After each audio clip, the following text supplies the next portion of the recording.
The Rip City Drive. Look, he scored 20 points in 21 minutes, 21 and a half minutes, to be fair. I just think if he's having trouble adjusting to a particular set, call a different set. You know, you're struggling to score, and this guy is 7 for 9 from the field, 4 for 5 from 3. He's a scoring machine last night. I would try something else and try to get him the ball. I would call something for him to where he gets the ball.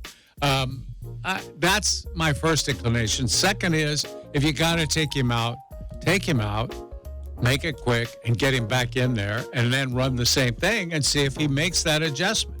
Because that's the real learning experience. Can you tell him on the sideline, instead of going over the top, we want you to go under, and then we want you to cut up the middle.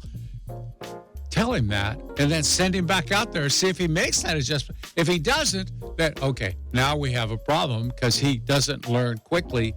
We might need a practice to institute that, so you take him out again. But there's no limit on how many times you can put him in and out of the game.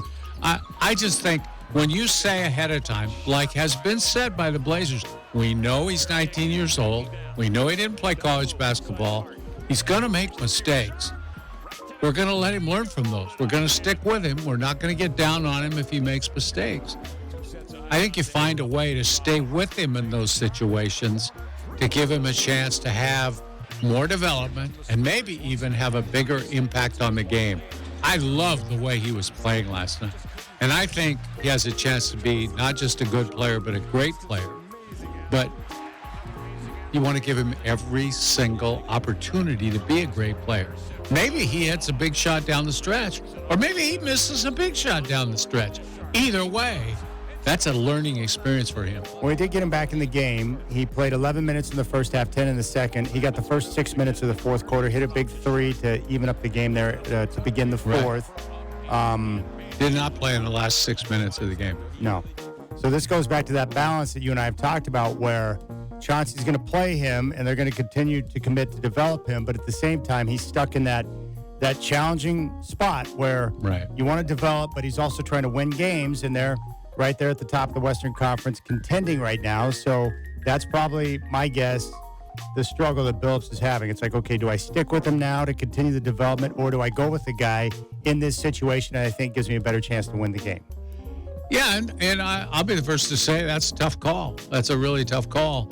But when you put him back in that game last night, that's not a charity deal where you were saying, well, let's give the kid some minutes, hope he develops. He's helping you. He's helping. He's an integral part of what they did last night.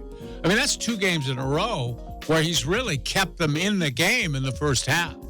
I guess what I'm trying to say is that if this were towards the end of the season and they were out of contention, he probably stays in the game and plays through that mistake or gets more minutes than what we saw last night because he's trying to win the game. You know what I'm saying? I do, but you don't think they're going to be in that situation.